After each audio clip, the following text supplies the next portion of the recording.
You're listening to Potluck, the podcast that stirs up a unique flavor of people, culture, and brands in Asia. Hosted, as always, by Scott and Drago. Hello and welcome to Potluck. I'm Scott. And I'm Drago. Drago, who do we have stirring the pot with us today? Aprons on, ladles at the ready. Guys, you'll be happy to hear that we have with us stirring the pot, Clay Schouest, Head of Strategy at APAC Dentsu. So, who is Clay? Clay's career spans 3 decades of strategy, starting as an account planner at McCann in New York, and then moving on to take on different senior roles in Istanbul, London, Shanghai. That's 3 continents. I mean, Istanbul itself is already 2 continents. I'd love to hear all the stories, but we need to keep going because then Clay moves on to Mindshare London. And then he crosses over to the client side with Reckitt, Global Communication Strategy Director there. Before we now in 2023, he's with Dentsu, heading up strategy across APAC. So his name is Clay, but his element is air, the rarefied air of big, bold ideas. And that's what we're here to talk about today. Awesome.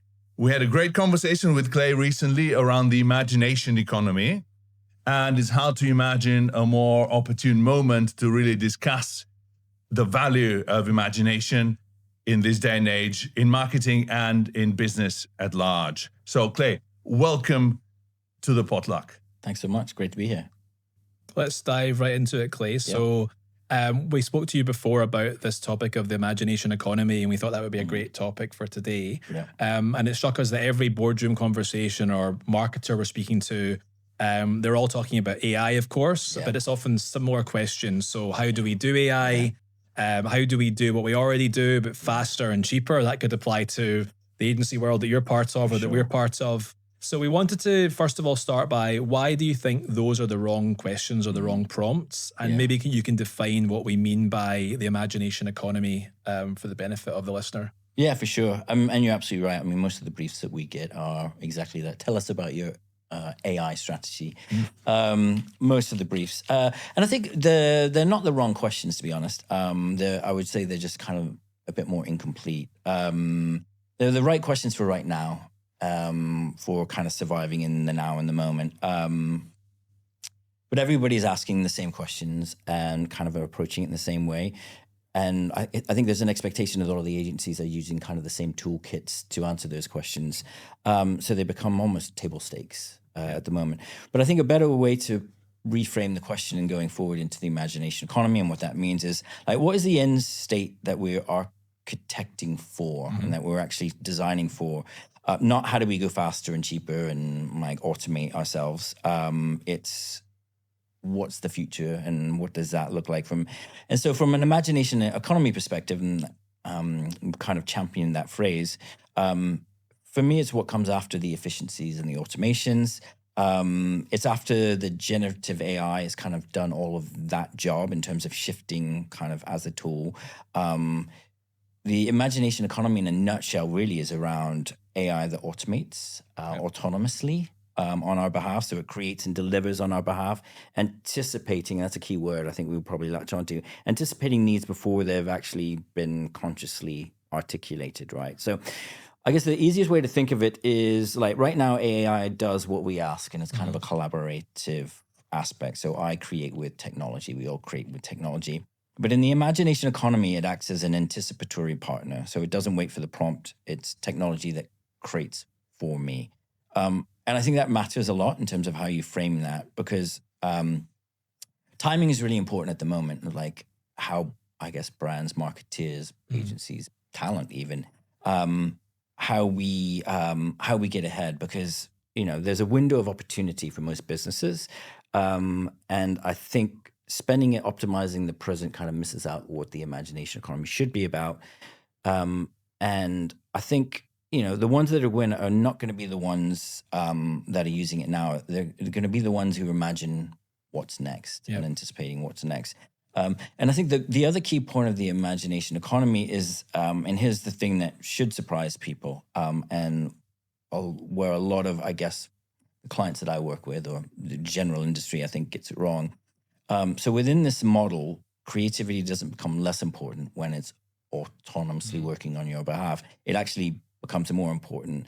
And I would argue that creativity is actually the only thing that matters at the top. But actually the form changes. Maybe that's what we'll discuss here. So, we're setting the playground for the imagination economy. We're building the world that these agents, these generative agents, can operate within, imbued with our values, our beliefs, our sense of, what's true, so that they can imagine new things on our behalf. And that's fundamentally, I guess, different.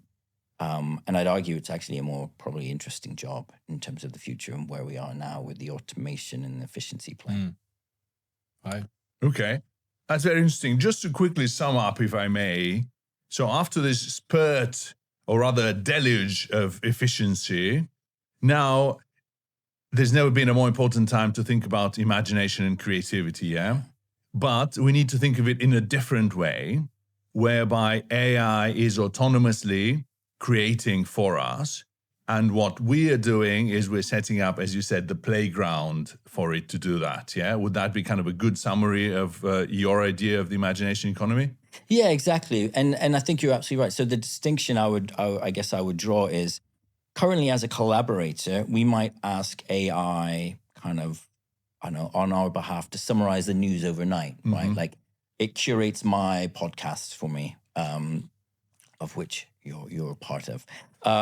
So it tells me the news, or I curate the news and I send that to my client, right? The anticipatory partner, and that's the whole point of the imagination economy, it doesn't wait. It monitors continuously. It kind of maps the signals against, my needs, and it has a recommendation ready when I start my kind of day. So I didn't prompt it. It imagined on my behalf. And so I think the next stage is where agents are talking to agents, right? And that's, where AI is co-developing a brief, negotiating the creative territories for you before humans perhaps are even in the room, right? So the human's job then becomes, to your point, it becomes more of an editorial and curation job, approving what's being negotiated, not originating from scratch. And I think that's where a fundamental shift when kind of creativity and creative energy gets invested in new places. But it also poses a question for creatives within the industry. And it's one that I find endlessly kind of fascinating. And it's actually the basis of something I'm studying from a PhD program, which is the following: like throughout history, friction, and we'd call it resistance, is kind of inherent within the creative process. So effort, time, energy, the amount of constraints that I guess slow acquisition of skills required. It's what made things meaningful for us, right? But when that goes away, it's been central to mastery. But when that goes away, like, what happens? Do we lose meaning? And so, like psychologists call it, and I think we're all as creators within the industry, we've all experienced this. It's like the flow or in the zone. It's how we, I guess, attribute meaning to our craft. But it's based on resistance, right? It's the effort and the reward. When that goes away, when AI is autonomously doing that, our role fundamentally changes, and does meaning change within it, at least from a creative producer point of view. So nobody knows that answer, right? Because we're just entering this realm. Interesting. Just another quick follow-up there, just double-clicking on the meaning of anticipatory.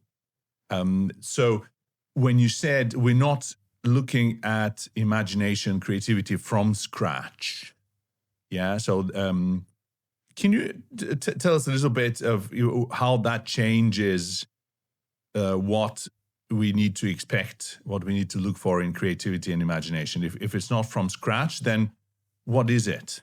Yeah, I guess like a real world example of that is something that we're doing more and more within the agency at the moment, which is how do we start to use agents with different personality types? So like the unhinged agent versus the, I guess a bit more the risk-averse agent. How do we start using these different personality types to generate multiple kind of strategic directions for the same brief simultaneously? So not one recommendation, but maybe 5 distinct creative territories that we can start to explore. And I think, that's really important because they have different perspectives, and they naturally create like friction and tension, which I think is so important to the creative process, right? It positively creates a distinction. And then the human and the role of us as creators then becomes more of a curatorial aspect rather than the producer of kind of the assets. So the starting point, I think, is richer and faster than anything that we've produced sequentially. And I think an interesting thought experiment for me, and I keep coming back to kind of the same point, is like a brand that monitors, I would say, cultural signals, right, in real time, and then surfaces the creative moment before the team even kind of convenes. That's the imagination economy. So culture moves at the speed of attention, and that, the windows open and close faster than traditional processes can kind of respond the way that we used to work. So as an anticipatory partner to your question, really, it spots the moment and then drafts the response, and the direction so that humans can decide, not discover. And so we become the decider and the curator, not necessarily the discoverer. So, using maybe an analogy, the Nike of the imagination economy doesn't react to culture because it's arriving there first with its agents. And that's what I would call, I guess, from a role that we play in the future, is more of a casting director, right? So you're not briefing one agent. You're setting multiple agents with different mandates and different personalities against each other. So one, as I said, kind of the unhinged provocateur on one side, the risked, checker, or maybe the next generation kind of agent, are all kind of working together, creating tension among each other. And so then the humans, the creative act of humans is, I guess, designed within that system. So creating the conditions for the productive tension is where I would say the role of the human within that anticipatory agents are. And I think that's really important, just to finish that point out, because left on their own, the algorithms or the agents generally kind of convene at a point of sameness because they're weighted averages, right? They work towards like convergence. And so I think that intervention and the fine-tuning of the role of humans in the creative process is really important to make sure that you're always creating the friction and the tension so that the agents don't convene, that you're forcing them to think a bit more expansively. And I think there are kind of 4 key forces that we see happening within the imagination economy. The first is, I guess, around anticipatory creation. We've discussed that quite a bit. But for me, that's all about timing, really. So if AI generates content, designs it, and creates kind of solutions before you explicitly ask it, that's all about the timing. The second one is around autonomous agency, which is, for me, around decision-making. And I think there's a subtle difference between that and the first one. The systems make creative decisions independently, imagining and executing, and that's kind of moving from a tool that responds to one that initiates. The third one, I think, is around personal abundance. So that's really about individuals, receiving uniquely imagined outputs that they never knew or didn't ask for, right? You've anticipated that. So it's kind of, it's not necessarily, it's not the one size fits all, but it's not personalized in a soul sense either. It's genuinely kind of singular. And then the fourth one is invisible orchestration, which is more around technology receding into kind of, I guess, the infrastructure. So it's a bit more seamless in terms of how creative outputs are just working autonomously. But I think those 4 forces, I guess, are already starting to emerge. But each one carries its own tension in terms of how we as, human creative producers or curators, how we navigate that new world, which I think is really an interesting question to explore.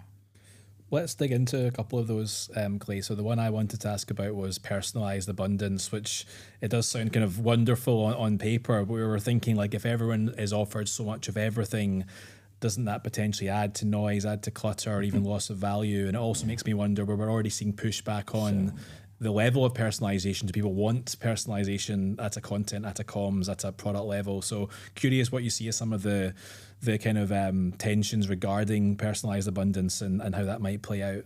Yeah, and I think you're absolutely right. And yes, I think totally that will happen if you let it.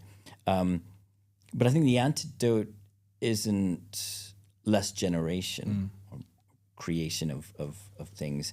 It's actually just better editorial authority. And that's, I guess, where the role of kind of we step in. So I don't think, and I don't think presently we have it right, to your point. I think you're absolutely right. There's such a pushback at the moment around that balance against the slop that we've identified. And, we're all clear on that.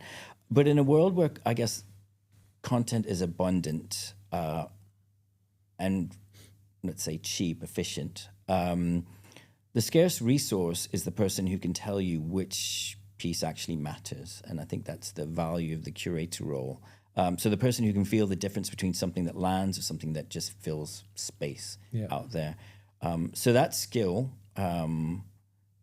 which we might have undervalued in the era of scarcity, becomes the most commercially important, I guess, capability within the industry. We work on a lot of fashion brands, and we're kind of already entering this space. So, for example, let's take a fashion brand. We'll say that we're generating 500, product descriptions, 500 pieces of like personalized content or whatever. The generation part of it is kind of trivial now, right? That's the automation piece.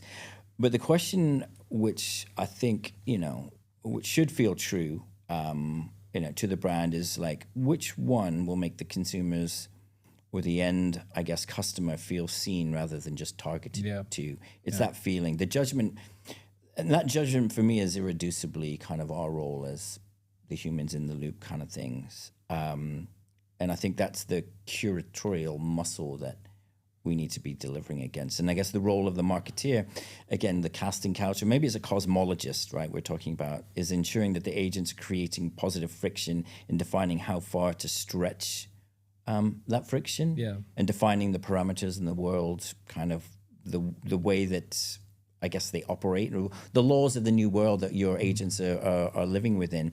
Because, and again, it's how far do you stretch it? How courageous do you want to be? Like, what is the moral compass that you need to set?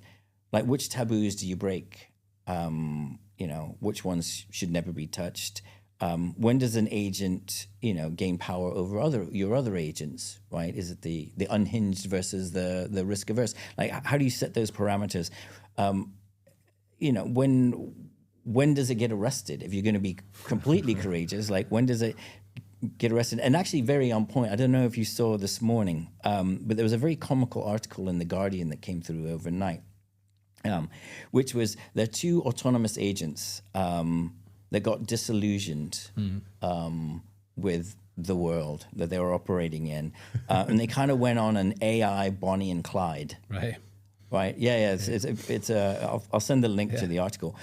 So they went on this kind of AI Bonnie and Clyde spree. They kind of wreaked havoc on everything, and then they digitally deleted themselves. So almost like a form of digital suicide. Wow. Yeah. So there's another one of the four you mentioned that I thought was quite interesting, which is autonomous agency. Yeah. So as you put it, tech creates for me. So can you help us shed some more light on what this actually entails? And I have a follow-up question there, which is around, so we understand the importance of automation. We have enjoyed the fruits of automation for the past 200-300 years anyway, even before AI. But what do you believe within this world? What do you think we shouldn't automate, and why? Yeah, and an excellent question. I think it comes down to a certain degree of like personal choice, and I guess the role that we see ourselves, I guess, exhibiting or encompassing. And obviously, there's no right or wrong answer. I mean, my personal opinion, I would say it's meaning, and because meaning requires a lived experience, from my point of view. moral conviction, human willingness to be held accountable. I think that's another important things. So in my opinion, there are two things that should remain what I would phrase as stubbornly human. One is the decision about what future is worth building towards, what matters, what values are non-negotiable, what we're actually trying to do, which is back to the why, and I think that what we mean to still own is the why. And I think the other is accountability. So being genuinely answerable to what gets made, and what it does in the world to impact the end user. So I don't feel that those features are kind of non-negotiable. I don't think you should give them up to kind of prompt engineering when you're building these worlds. Because without, I guess, a human standing behind the work and actually standing, behind it and being willing to make the decision that costs something, because it's the right thing to do and there's some kind of conviction behind it. Without that, I think it's just aesthetics. And within that aesthetics model, it's just meaning-shaped content, like the simulacrum of meaning, if you know what I mean. And I don't think we're going to, in the future, there's going to be a lot of that produced, to your point around the slop, in the coming years. But I think the distinction that the real thing will have to be the most important, questions. Whoever is able to kind of define what that distinction is between kind of what gets made and how it's made and the values that sit behind it. I think that's really important in terms of the future of how we manage this system. Yeah, I'm sensing a very interesting tension there in something you said, that where the role of the human becomes more about decision rather than discovery. Your personal approach to this, if we may kind of stress test this idea a little bit more, your personal approach is sort of quite open-ended. It's about discovery, yeah? You say often we may not have the answer, yeah? Maybe there is no single answer to this, yeah? So how do you envisage, if we are to set up the system in a way that is anticipatory, maybe not confirmatory, that may be too much of a stretch, but how do you ensure that there is opportunity for discovery in the system?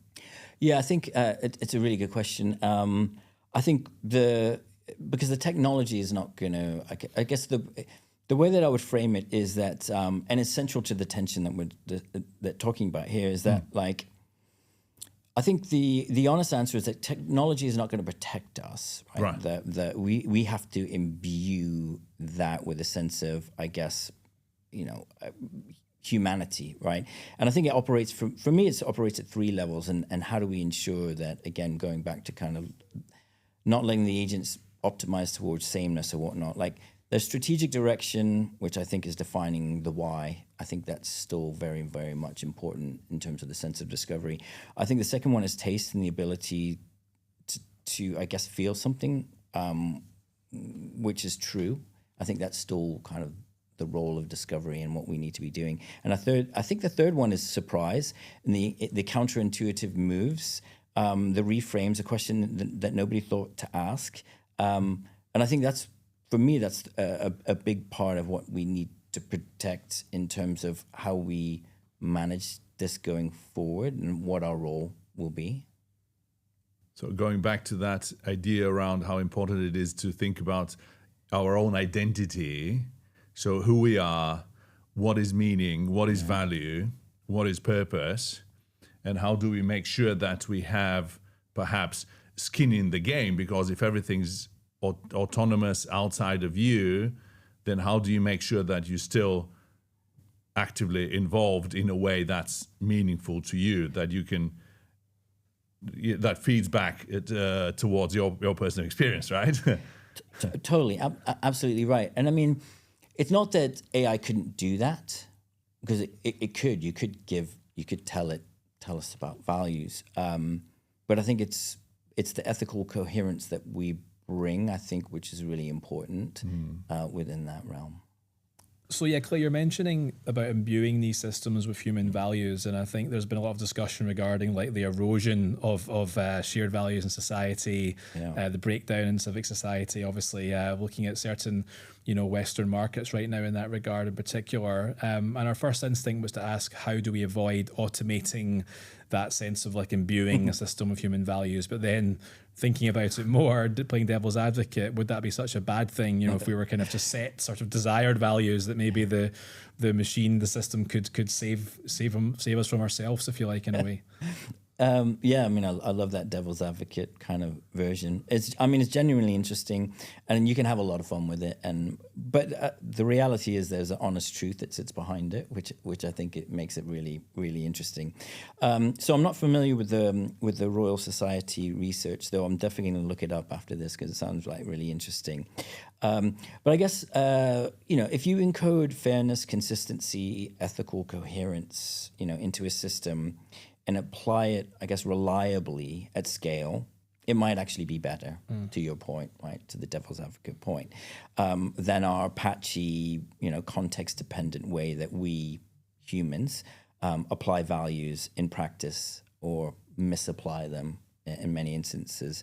But I think that's the real point, and I don't want to dismiss this, because I think this is where kind of it breaks down and where we still are important, because values aren't static objects that you kind of encode once and let the machines just go off. I guess they're organic to a large degree processes, and they emerge from friction, from being in contact with consequences, and they form kind of a negotiation, I guess, that happens when people are genuinely accountable to each other.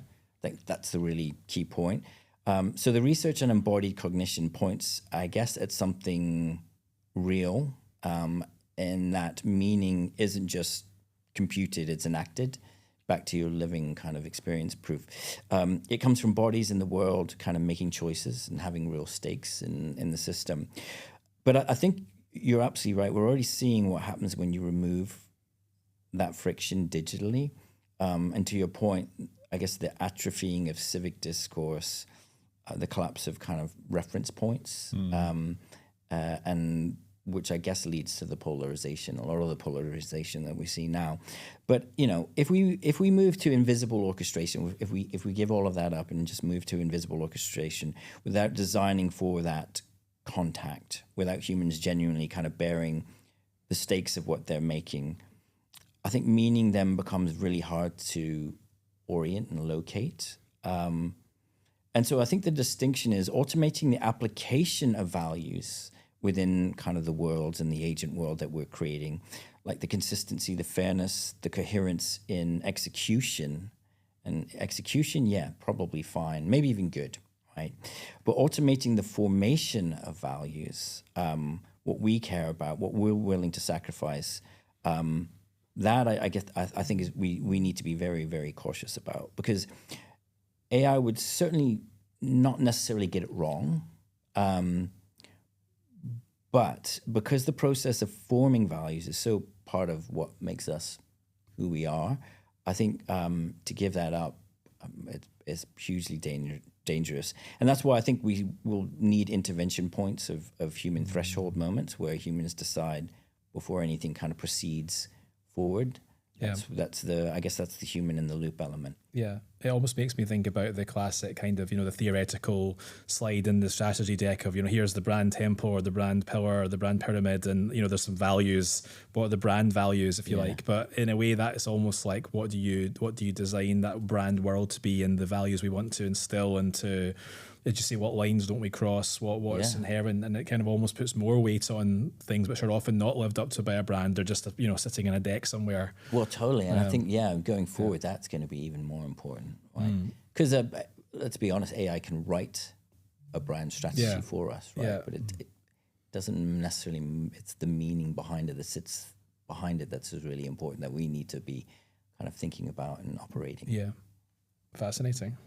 Okay. Can you tell us a little bit more about accountability? So where I'm going with this is we were really fascinated by that idea of world building and creating this playground for autonomous agents with a very significant role, of course, as you've just described, for humans. Yeah. But in this context, what is the role of accountability for us?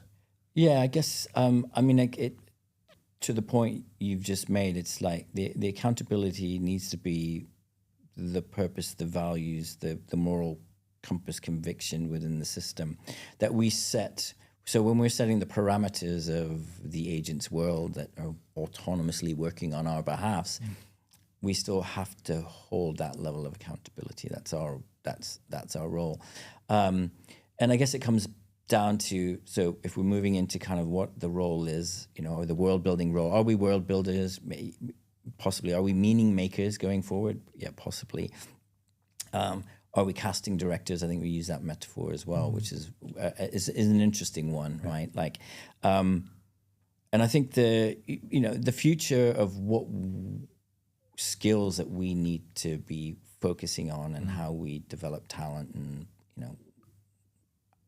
from an industry point of view, what does accountability look like from a skill set? I guess is a really interesting one, because I don't think it's not purely strategic. I don't think it's either purely creative either. I think there's something genuinely new that's going to be required for us. And so I think the talent pipeline going forward is going to be a lot different than what agencies are currently building towards at the moment. Because I think the skills that matter most will be the ability to think in I would call systems world. So the world meaning creation, what we're saying, not just campaigns like we used to. So within that accountability, back to your point, like what's going to be most important? It's taste and discernment, I think, will be really, really important for us to still keep. So the ability to feel what's true versus what's merely correct, which is harder to teach than almost anything. And actually, I think it will become the most commercial skill that we need to be thinking about, like within the industry. Taste and discernment. Cultural fluency, I think, is another one, which is really interesting. So, and when I mean by that, I don't mean trend reports, right? But like genuinely immersive, like understanding of how cultural actually moves and works. Because I think,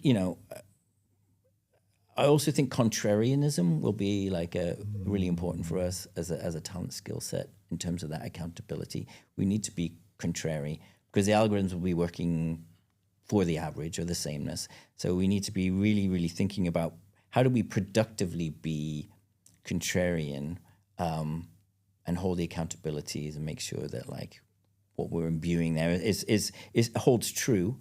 And underneath it all, I think there's a clear sense of what you stand for and what you don't stand for, which will be really important. Because in a world where kind of autonomous agents are operating on our behalfs, I guess the person kind of setting the parameters needs to have genuine, I guess, understanding of the values of what it's, not just a governance framework, if you know what I mean, needs to have a true understanding of what those values are. So I think what you're probably hiring for is less executional craft at the production level or even the technical AI level, because those are kind of all skills which will be already be working for you. Like, so less volume-based stuff, right? Because there will be increasingly kind of living within the system that you're setting.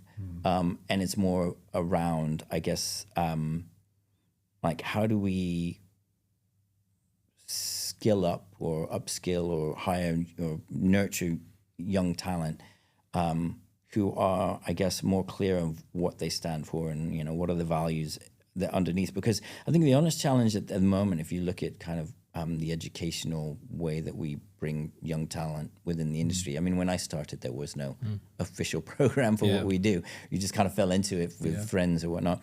But within the systems that you can now go to school for, I think within that educational system, it's still training people for a world that's kind of now finishing. I don't think they've thought about what the future is. And, those schools and agencies that figure out how to train the casting directors or the cosmologists or the world creators are going to be the ones, I guess, that are winning. Because the great casting director, using that metaphor again, they don't perform. They're not creating the assets, but they're creating the conditions for the performance. And I think that's going to be the future of like accountability and what we need to be driving forward, I suppose. I think we're getting a really good understanding of the kind of picture you're building, the future of imagination economy. I think it sounds like the agents are going to have a great time. Yeah, they're going to have a really good time. They're going to have a lot of fun playing with all these ideas. And how do we make sure that we too can get a little bit of fun too? How can we make sure that we can also have the opportunity to play? Yeah, I think you're right. Like, because, you know, as the casting director, the adult in the room, to your point, right? Does it remove you from the act of? Are you just the curatorial expert? But I guess you could argue that the adult in the room isn't kind of the enemy of play. It's the one who actually makes the real play possible.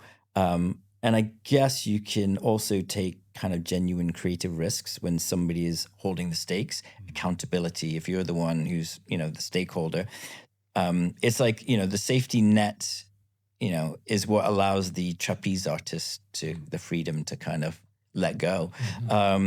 So, but I do think there is a risk in this, in that, you know, when you delegate the making to the agents, you also delegate the accidents, and it's those beautiful accidents which are often just the creativity itself. It's the friction that you were talking about, yeah. Exactly. So the productive randomness, that beautiful friction is just making something that's genuinely, you know, something that's never been done before by accident. But I think that's what we need to make sure that we're protecting the space for that, for making, you know, and creating that isn't just in the service of, you know, random things. It's not just directed or optimized, not, you know, it needs to be pointed into an end state. Like, I think, you know, taking other analogies from other kind of creative industries, the musician who's also a producer still needs to be able to kind of noodle and play around, right? To your point, like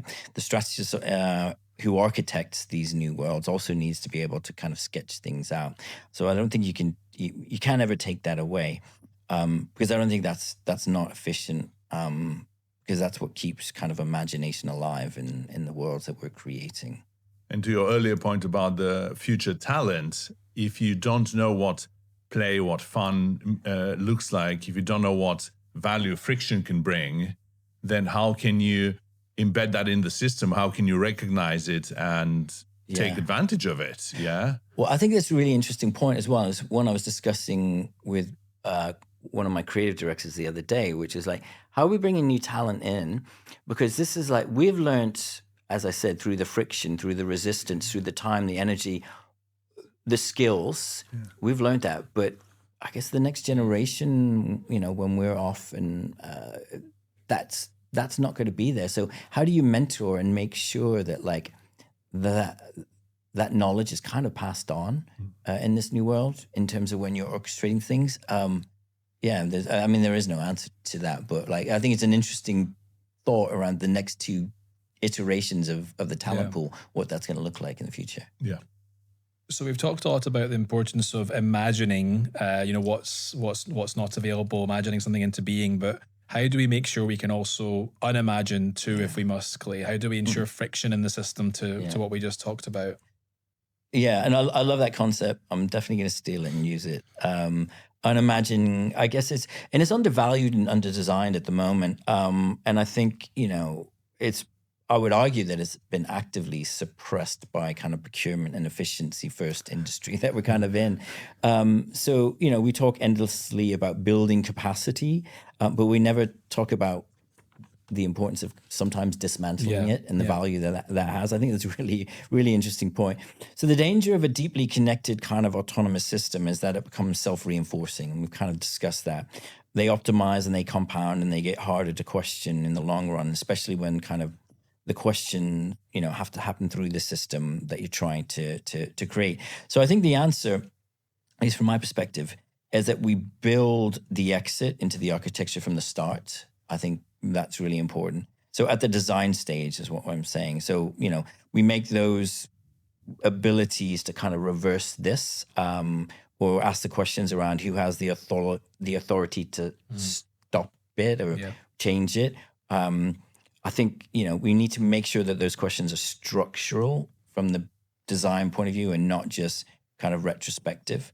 So I think that's how you make space for unimagining before you need it. Because I think the real friction comes from humans with skin in the game and, genuinely in contact with the system, not just kind of reviewing it downstream. Yeah. It has to be upfront. And that's how we stay honest, and that's how we preserve, I guess, the capacity to walk something back when we need to. Yeah, not being afraid to kind of go against the system and to push back. Okay, well, Clay, thanks so much for starting the pot with us today. We've covered tons of ground, from the thesis itself to the harder tensions around sameness and human values, to the reimagining of what creatives actually do in this new economy, or what it takes as a skill set. So yeah, been amazing. Thank you. Thanks. It was my pleasure. I think, these are the conversations that we need to be having.